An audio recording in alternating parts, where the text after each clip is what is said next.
नमस्ते सबको। मंत्र पाठ।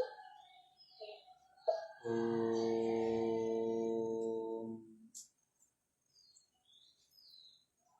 सहनाववतु सहनो भुनक्तु सह वीर्यं करवावहै तेजस्विनावधीतमस्तु मा विद्विषावहै। ओम शांति शांति शांति।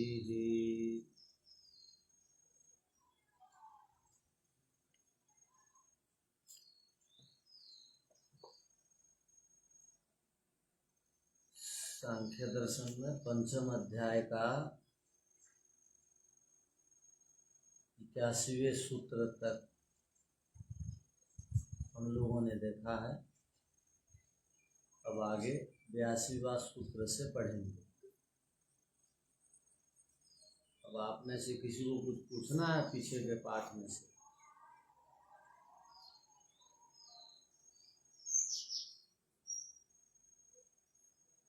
जी, आपने एक बात रखी थी कि संयोग भी वियोग का कारण है। थोड़ा सा इसको और किस प्रकार से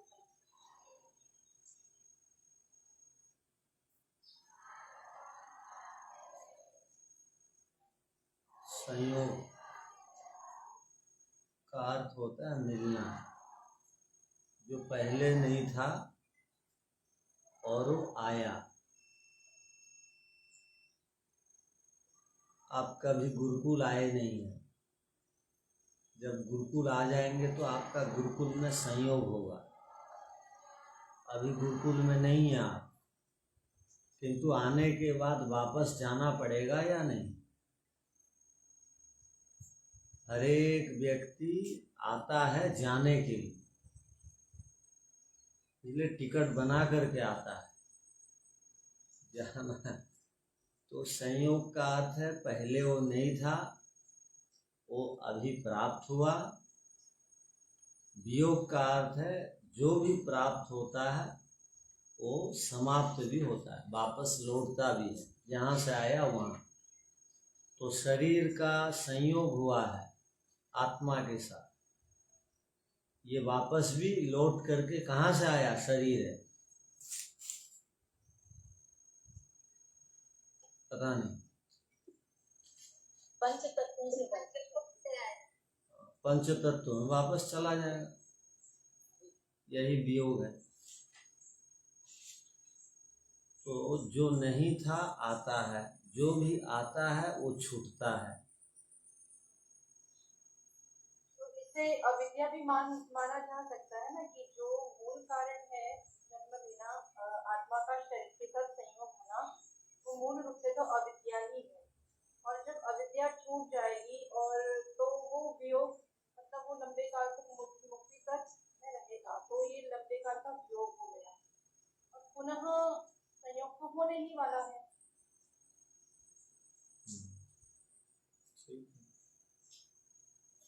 वो तो वो सारी बातें यहाँ प्रासंगिक नहीं है। अविद्या आदि की बात तो यहाँ नहीं चल रही। यहाँ केवल कहा गया कि जो भी नहीं था मिलता है तो वो वापस चला भी जाता है। अब मुक्ति नहीं थी तो मुक्ति का अब संयोग हुआ, किसी स्थान को प्राप्त होना मुक्ति हुआ। कुछ लोग ऐसा मानते हैं मोक्ष शिला में पहुंच जाना मुक्ति है। कुछ लोग कहते हैं, कुछ लोग चौथे आसमान में चले जाने को मुक्ति कहते हैं, कोई नीलकंठ को मुक्ति कहता है। तो ये सब मुक्ति नहीं है। मुक्ति का अर्थ है ईश्वर के सानिध्य में रहना, या मुक्ति का अर्थ है दुखों से बंधनों से बच जाना, ना कि कोई विशेष स्थान को प्राप्त होना। यदि मुक्ति विशेष स्थान को प्राप्त होने को मानेंगे तो विशेष स्थान कितने दिन के लिए है? यदि आप कहीं गए भी हैं तो कितने दिन तक रह पाएंगे? ऐसे ही व्यक्ति 2, 4, 5 साल में थक जाता है, झगड़ा चालू हो जाता है। तो जहाँ भी जाएंगे बढ़िया से बढ़िया व्यक्ति के पास भी रहेंगे तो भी समस्याएं होंगी। योगी के पास रहेंगे तो योगी की अपनी समस्या नहीं आपकी समस्या हो जाएगी, इतने अनुशासन में मैं नहीं रह पाऊंगा बोल के आप ही निकल आएंगे वहां से। योगी नहीं निकालेगा, आप ही निकल के आएंगे।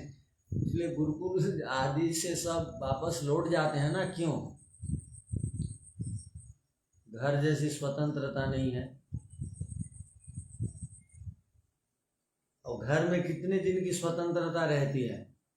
जब तक वो कमाने खाने लायक नहीं हुआ, उसके बाद माता पिता बैठ के खिलाएंगे, सबको छूटना है।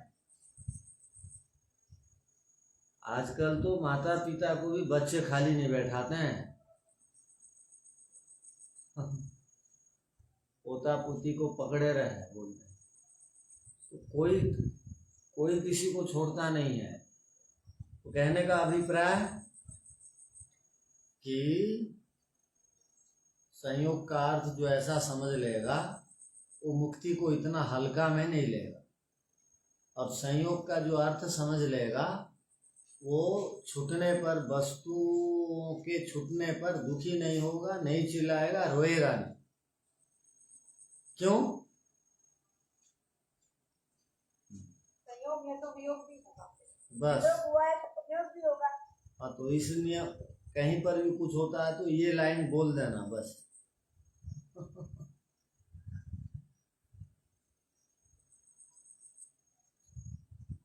तो अब आगे अन्यच्छ, उसी मुक्ति के प्रसंग में और कुछ बातें। तो आप कितने सूत्र हो गए, ये मुक्ति नहीं, ये मुक्ति नहीं, ये मुक्ति नहीं। आप एक रिसर्च पेपर तैयार करिए,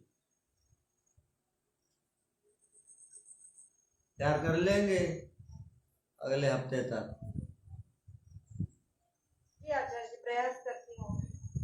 सब लोगों के लिए बोल रहे हैं। सूत्र 77 से शुरू हुआ था मुक्ति का प्रश्न। अच्छा,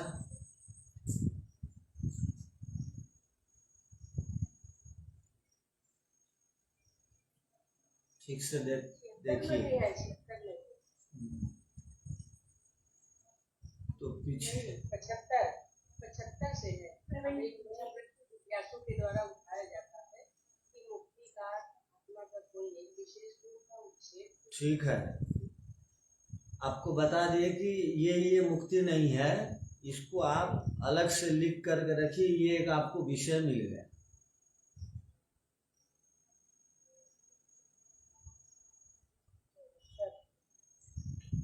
आपको और भी सूत्र मिलेंगे 74, 77 से 74 में आ गए। और ध्यान से देखिए। तो अब 82 को देखिए। 82वां सूत्र क्या है? देखिए, नाणी मादि योगोप्य अवश्यम भावित्वात् तदुच्छितेरितर योगवत्। अब इसको अलग अलग कर दीजिए, समझ जाएंगे। न माने नहीं, अणिमादि योगः,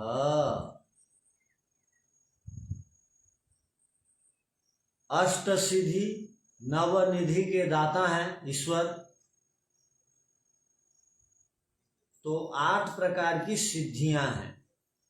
इन 8 प्रकार की सिद्धियों को प्राप्त कर लेना, अर्थात इन 8 प्रकार सिद्धियों से योग माने जुड़ जाना ही मुक्ति नहीं है। ये प्रतिज्ञा है। हेतु क्या दिया? देखिए, नाणिमादि योगापि अवश्यम भावित्वात् तद उच्छेते। अवश्यम भावी इनकी उच्छिति होती है, अर्थात ये नाश को प्राप्त होते हैं। ये अनिवार्य नियम है। आज हमारे पास अणिमादि सिद्धियां नहीं है, हम यदि एक एक विषय में मन को संयम करेंगे, धारणा ध्यान समाधि लगाएंगे तो सिद्धि मिलती है। धारणा ध्यान समाधि को संयम कहते हैं। तो आप देखेंगे योग दर्शन तीसरा पाद 45वां सूत्र और 46वां सूत्र, 45 और 44। 44वें सूत्र में कहा गया है स्थूल विषयों में संयम करने पर, स्वरूप में, सूक्ष्म में, अन्वय में, इन 4 पदार्थों में संयम करने पर, अब अर्थवत्व में 5 भूतों में संयम करने पर, भूतों के ये रूप हो गए। भूतों के 5 रूप हैं, क्या क्या? एक तो स्थूल रूप है भूतों का, जो स्थूल रूप में संयम करेगा, या एक भूतों का क्या रूप है? भूतों का एक स्थूल रूप हो गया, उसके बाद एक स्वरूप रूप है, एक सूक्ष्म रूप है, और एक अन्वय रूप है, और एक अर्थवत्व रूप है। योग दर्शन तीसरा पाद 44वां सूत्र आप पढ़ चुके हैं। ये भूतों के 5 रूप हैं। जो भूतों के इन 5 रूपों में धारणा ध्यान समाधि लगाता है उसको अणिमादि की सिद्धि मिलती है। ठीक है? तो अणिमादि की सिद्धि कब मिली? जब भूतों के इन 5 रूपों में हमने संयम किया। संयम का अर्थ धारणा ध्यान समाधि लगाई, और जैसे ही संयम टूटा वैसे ही ये सिद्धियां भी हमसे अलग हो गई।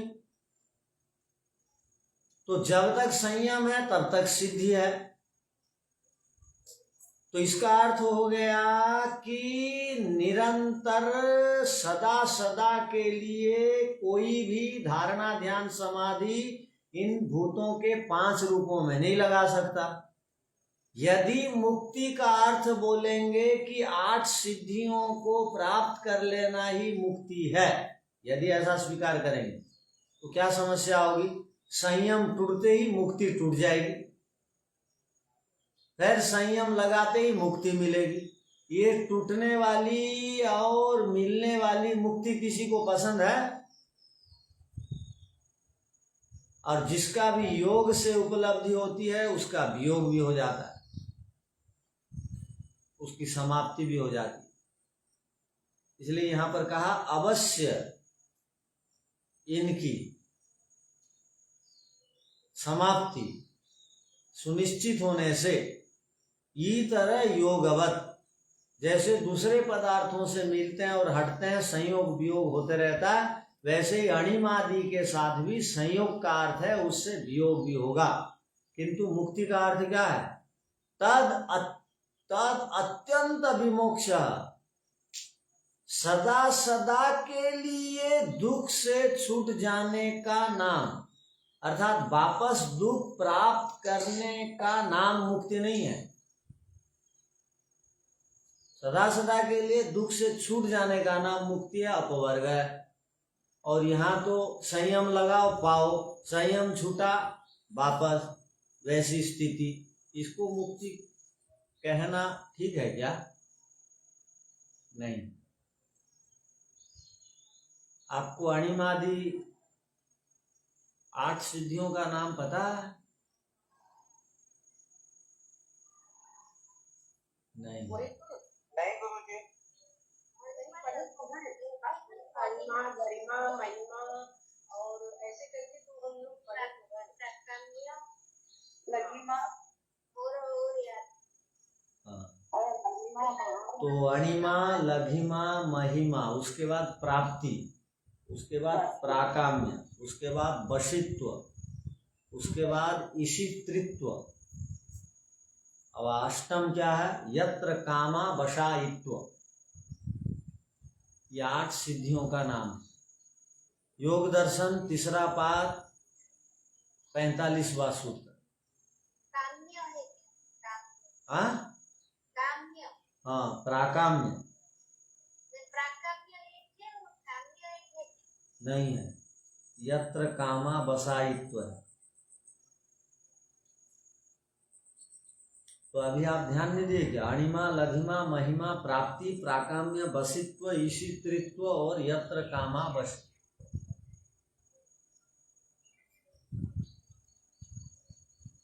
तो ये सूत्र में लिखा हुआ है। लिखा हुआ है। चलो आपको देखना भी आ गया, निकालना आ गया, तब सूत्र का भाष्य देखिए। तो नकल करने वालों को जो अकल रहना चाहिए ऐसा ही होना चाहिए, तत्काल निकाल दें, ना तो पकड़ में आ जाए। आप पूछे तो फिर देखेंगे। हाँ तो नकल होगी। ठीक है, याद नहीं आया तो देख लिए, अभी तो परीक्षा नहीं चल रही है, तो चलिए आगे।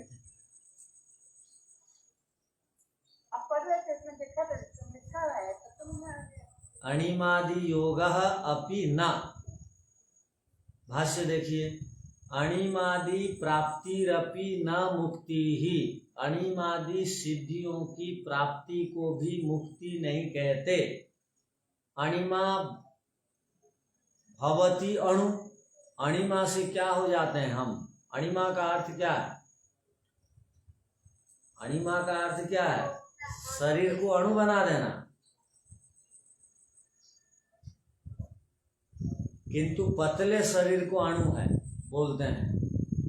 आप ऐसा मत समझना कि हम मोटे थे तो तत्काल सिद्धि को प्राप्त करके पतले हो जाएंगे तो अणु कहलाएंगे। ये सब मन की भावनाएं हैं, ये मन के विचार हैं। सिद्धि का मन को हम छोटा बना देते हैं, मन को छोटा बना देने का अर्थ क्या?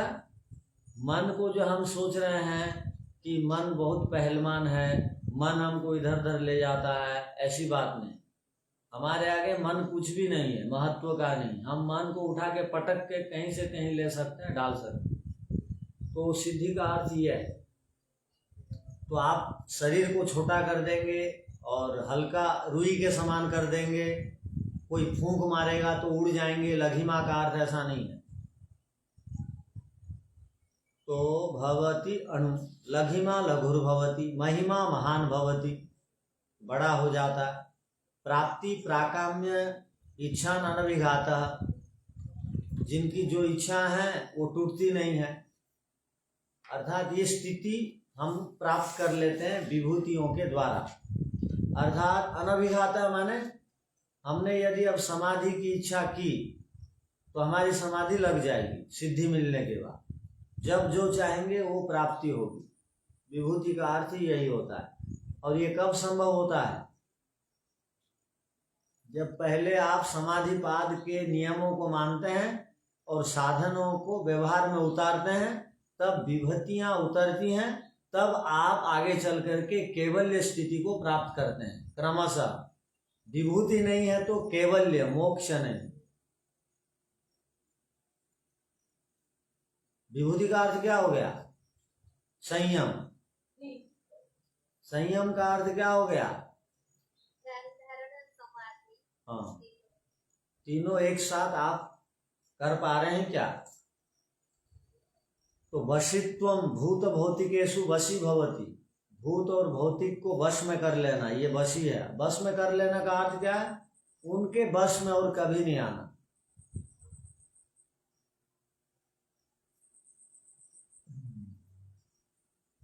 ईशित्रित्वम, ईशित्रित्वम का अर्थ क्या है? अर्थात नई नई चीजों को बना देना। ईशा जो कहते हैं ना ईश्वर को, ईश ऐश्वर्य से ईशा बनता है, जो ऐश्वर्य का मालिक है। आप जो चाहेंगे वो बना भी सकते हैं और जो चाहेंगे उसको तोड़ भी सकते हैं। ईशित्रित्व। काम्यम यत्र कामावशायित्वम, कामावशायित्वम सत्य संकल्प को पूरा करने वाला। हमारी जो इच्छाएं हैं अर्थात अपराध सुख को प्राप्त कर ले, वो इन सिद्धियों को प्राप्त करने से संभावना है कि हमारी कामनाएं पूरी हो जाए। किंतु तब तक जब तक संयम है। कुतः, क्यों आपने ऐसा कहा कि अणिमादि की प्राप्ति को मुक्ति नहीं कहते हैं, तो उसका हेतु दे रहे। तद उच्छितेः अवश्यं भावित्वात् इतर योगवत्।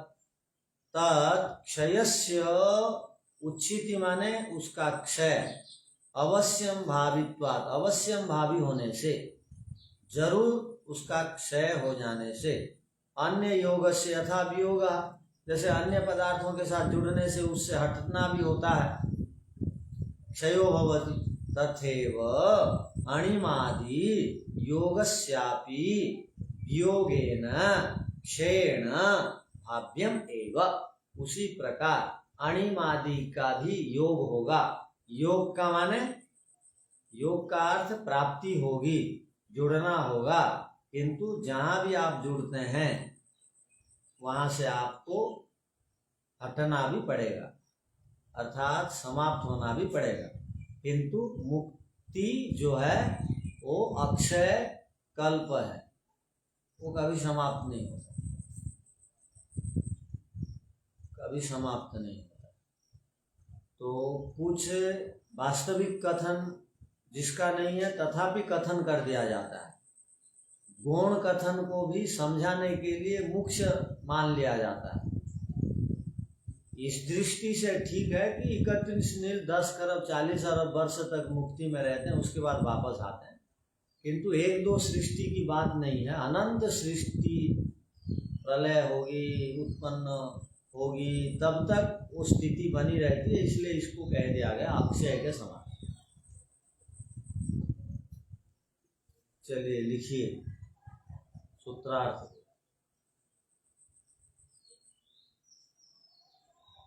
अन्यच्च माने मुक्ति के ही विषय में अन्य एक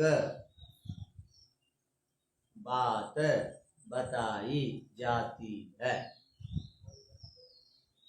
मुक्ति के ही विषय में अन्य एक बात बताई जाती है, अर्थात मुक्ति इसे भी नहीं कहते। मुक्ति का अर्थ यह भी नहीं है। अब मुक्ति का अर्थ क्या नहीं है तो लिखिए, अणिमादि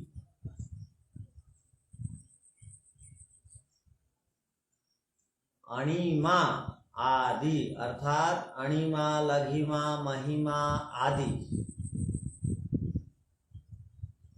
8 सिद्धियां होती हैं।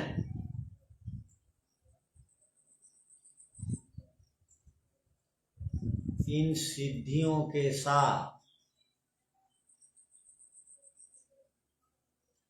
योग अर्थात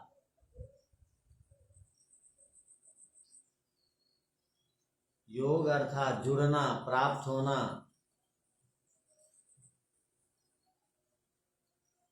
बराबर युक्त होना भी मुक्ति नहीं है।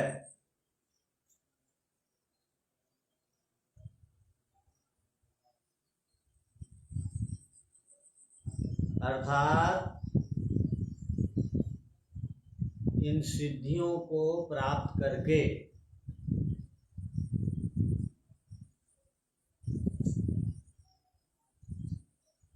कोई मुक्ति का अधिकारी नहीं बन जाता।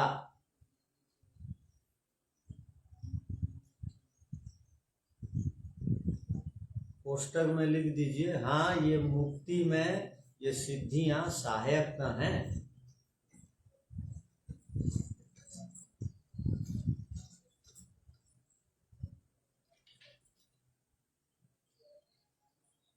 किंतु इन स्थितियों को प्राप्त होने को मुक्ति नहीं कहते।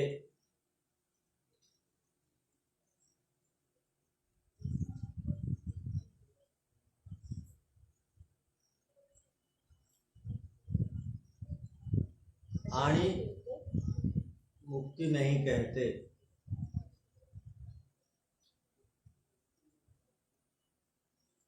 आगे लिखिए, अणिमादि के साथ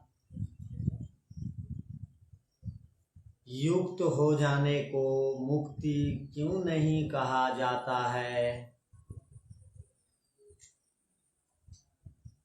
प्रश्नवाचक,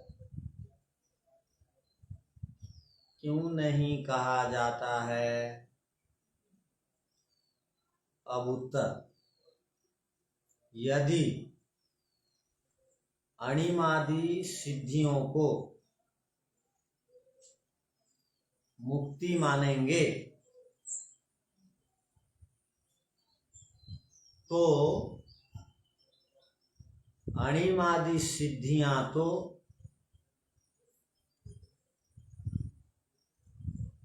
हमेशा के लिए नहीं रहती,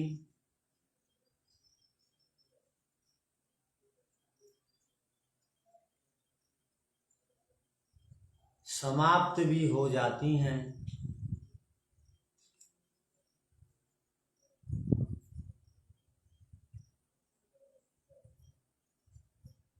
ये अणिमादि सिद्धियां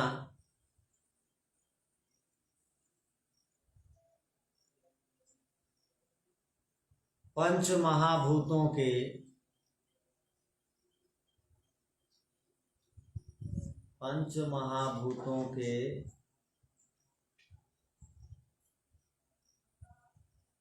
पांच प्रकार के रूपों में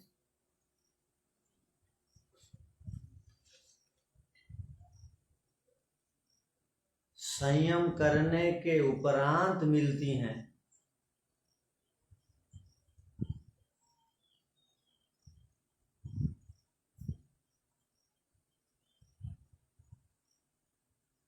और जब संयम छूट जाता है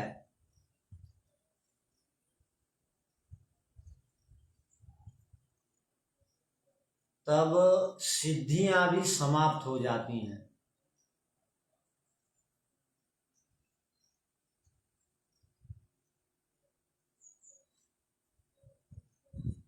अर्थात सिद्धियों के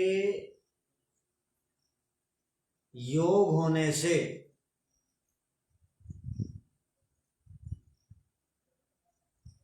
इन सिद्धियों का वियोग अवश्यम भावी है।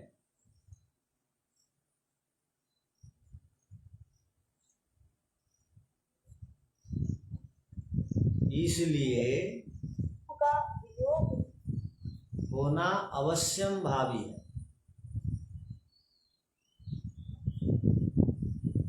इसलिए जैसे अन्य पदार्थों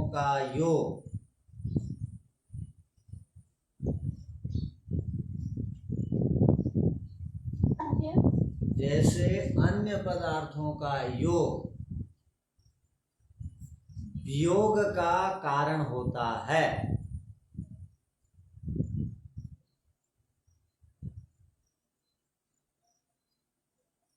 वैसे ही अणिमादि का योग भी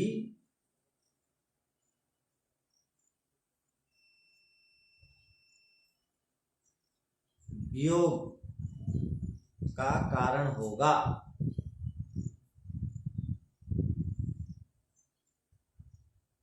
इसलिए इनको मुक्ति नहीं कहना चाहिए।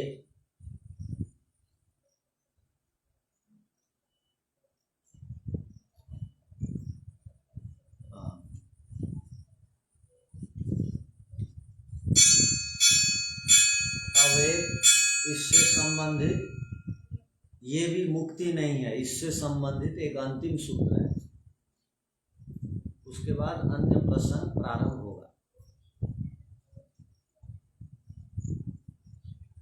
तथैव, तथा एव तथैव, वैसे ही, तथैव वैसे ही, ये भी मुक्ति नहीं है, वैसे ही ये भी मुक्ति नहीं है। कौन मुक्ति नहीं है? तो कहा अब जो विषय बताया जाएगा वो भी मुक्ति नहीं है। क्या विषय है? तो कहा नेन्द्रादि पद योगोपि तद्वत्। तद्वत्, तद्वत् का अर्थ क्या है? से पीछे कहा गया उसी के समान,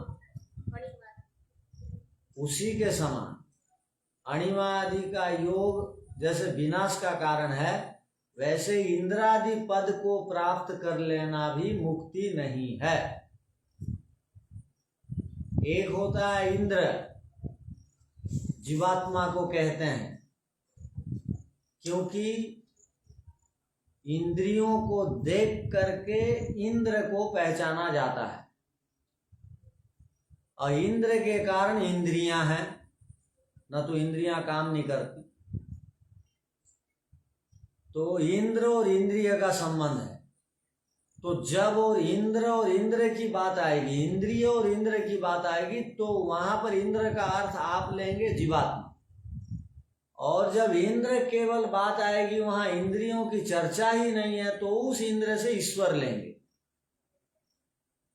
तो इंद्र की इतनी अधिक महिमा है, महत्व है।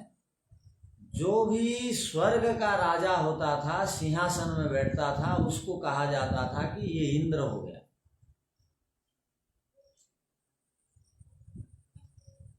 तो एक स्वर्ग था जहां पर देवताओं का ही केवल निवास था, जहां पर कोई अनार्य नहीं थे। तो उनमें से राजा चयन करने में भी असुविधा हो गई।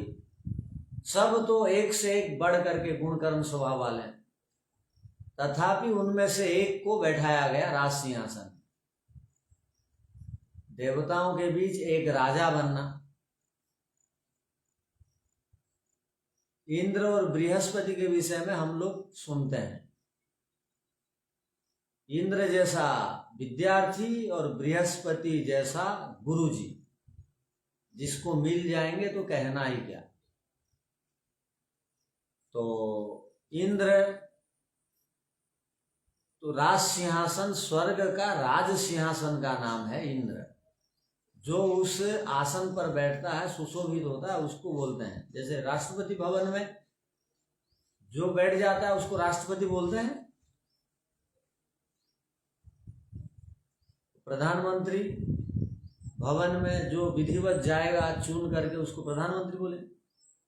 वैसे ही स्वर्ग के सिंहासन में जो बैठेगा उसको इंद्र बोलते हैं।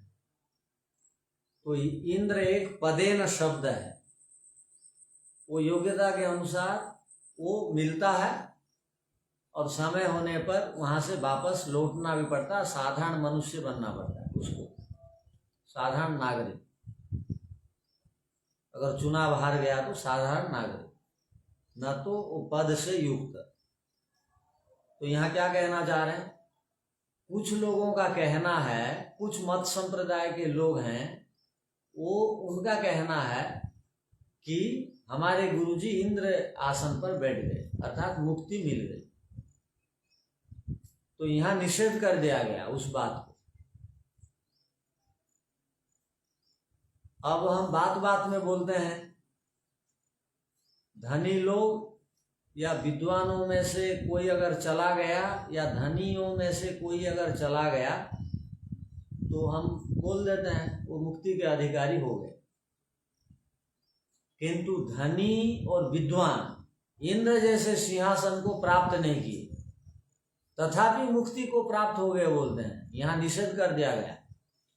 यहाँ कहा गया विद्वानों से भी और धनियों से भी ऊंचा स्थान इंद्र का सिंहासन है।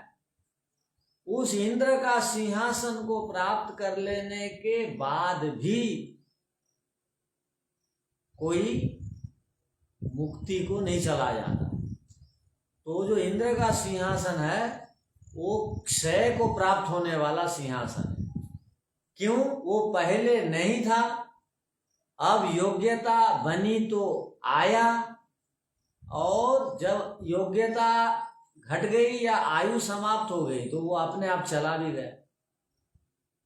तो जो जुड़ता है, आता है, वापस लौट के चला जाता है, वो मुक्ति नहीं।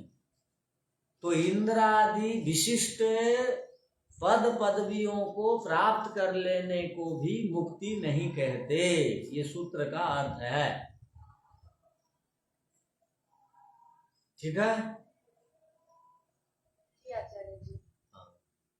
आचार्य जी, फिर तो हम पता नहीं कितने जन्मों के बाद हमें सोच रहे थे 3-4 जन्मों में शायद मुक्ति मिल जाएगी। आपने पहले कहा है कि जरूरी नहीं है इसी जन्म में भी मिल सकती है, और ये सुनते सुनते हमें निराशा होने लगती है। क्यों? क्या पता कितना लंबा समय मिलेगा ये तो मुक्ति प्राप्त करने का, तो पता नहीं।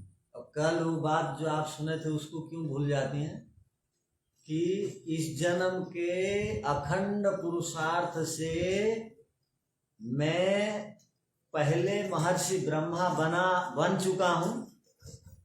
वो ब्रह्मा का सामर्थ्य मेरे अंदर है। अखंड तप और पुरुषार्थ से उस सामर्थ्य को इसी जन्म में प्रकट भी कर सकता हूं और इसी जन्म में वामदेव ऋषि के समान मुक्ति को प्राप्त कर सकता हूं। वामदेव यदि एक जन्म में मुक्ति को प्राप्त कर लिए, वही आत्मा तो हमारे अंदर है, तो हम क्यों नहीं प्राप्त कर सकते? हाँ, कभी भी ऐसा नहीं सोचना चाहिए। हमारे अंदर अक्षय क्षमता है। ओह, गड़बड़ क्या है? हम लोग ये सब विचार क्यों लाते हैं पता?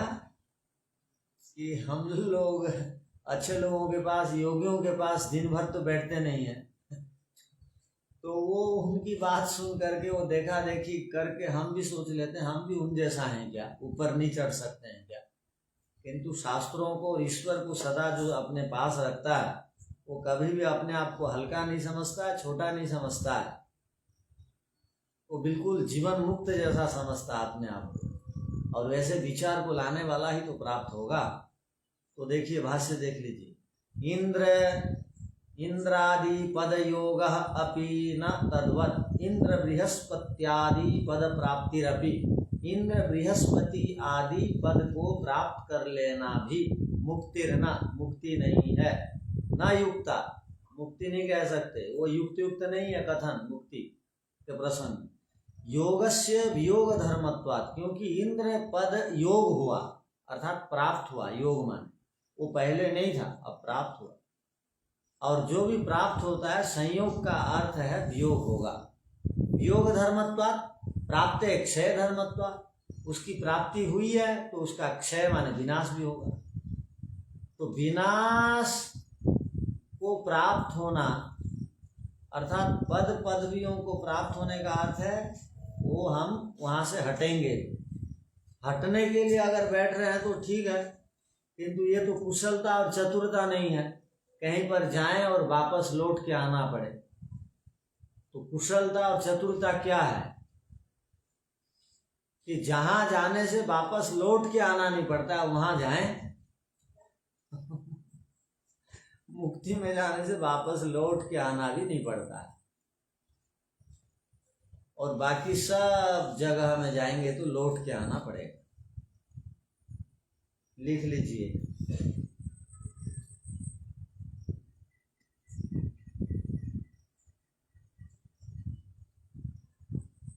मुक्ति के बाद भी तो जन्म होता है, लौट के तो आना पड़ता है। हाँ,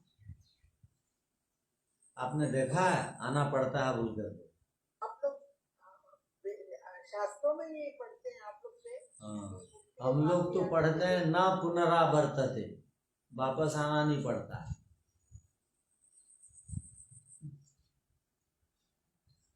अर्थात आज जो स्थिति है उस स्थिति में वापस लौटना नहीं पड़ेगा।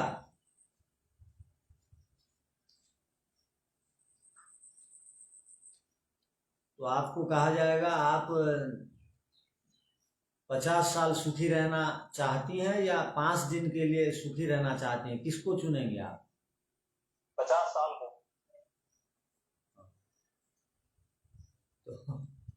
इसका अर्थ आप समझ गए होंगे। जी आचार्य जी। 36,000 बार सृष्टि बनेगी, प्रलय होगी, तब तक जन्म मरण बंधन दुख क्लेश बुढ़ापा अपमान रोग अशांति अतृप्ति आप नहीं चाहते हैं तो उधर चलिए लिखिए। पर आचार्य जी हम लोग समझेंगे कैसे कि हम ये सब इतना दिन वहाँ कैसे रह के आए? बाद में तो आप बोलते हो सब भूल जाएगा। इसलिए आप नहीं समझ पा रहे हैं ना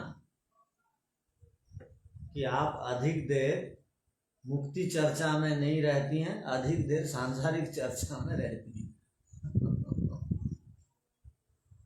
और आचार्य जी ये नमस्ते इतना लाइट अब जो मुक्ति से लौट आए उनको पूछना समाप्त होना पड़ेगा। तो आप भी तो लौट करके आ गए हैं। हाँ, तो कल तो बोला गया था ऐसे दुनिया में कोई भी मनुष्य नहीं है, पशु पक्षी नहीं है जिनको मुक्ति नहीं मिली हो। सबको तो मुक्ति मिल चुकी है, एक से अधिक बार। तो आप अपने से ही पूछ लीजिए। और आप क्या सोच रहे हैं? पूछने का अर्थ,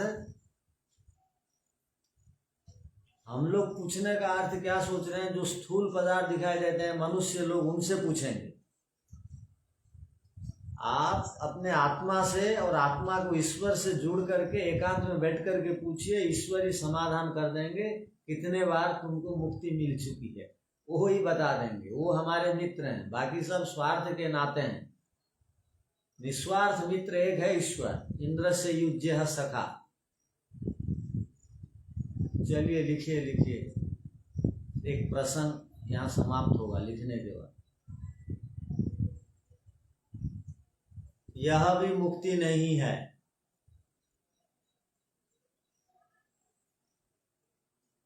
इस प्रसंग में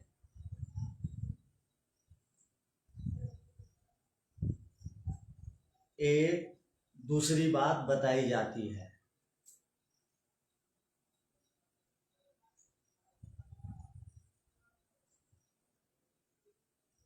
स्वर्ग का राज सिंहासन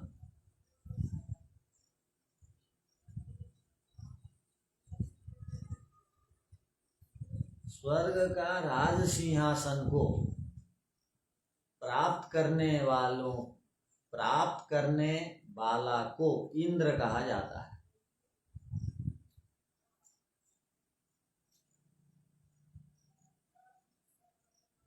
जो मनुष्य इंद्रादि पद को प्राप्त कर लेता है,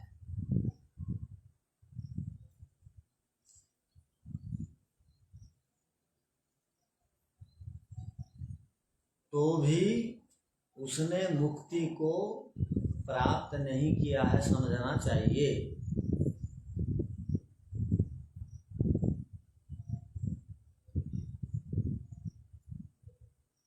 अर्थात इंद्रादि पदों की प्राप्ति को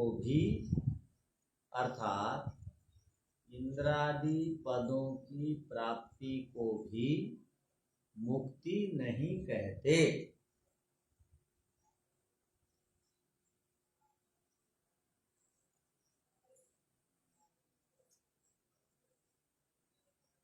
सूत्र में तद्वत शब्द आया।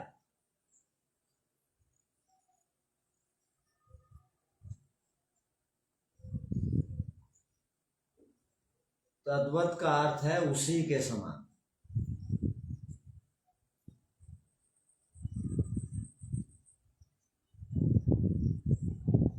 अर्थात जैसे अन्य सब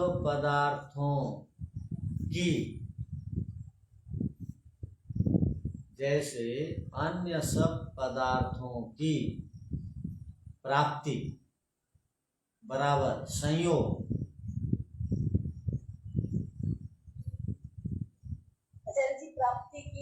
प्राप्ति बराबर संयोग भी क्षय का कारण बनता है,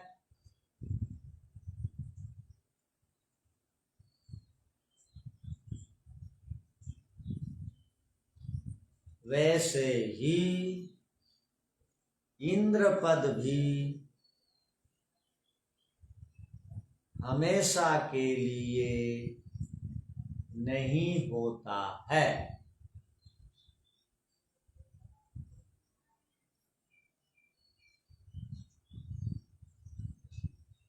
अतः इंद्र, बृहस्पति आदि पद प्राप्ति को भी मुक्ति नहीं कहनी चाहिए,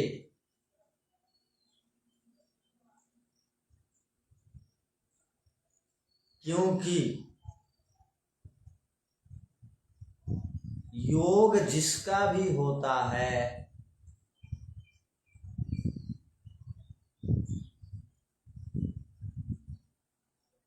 वह योग वियोग धर्म वाला भी बनता है।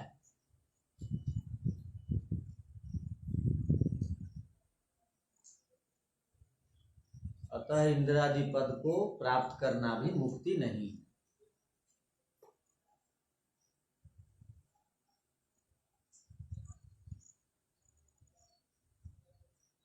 ठीक है। ओम शांति शांति शांति। सबको सादर नमस्ते।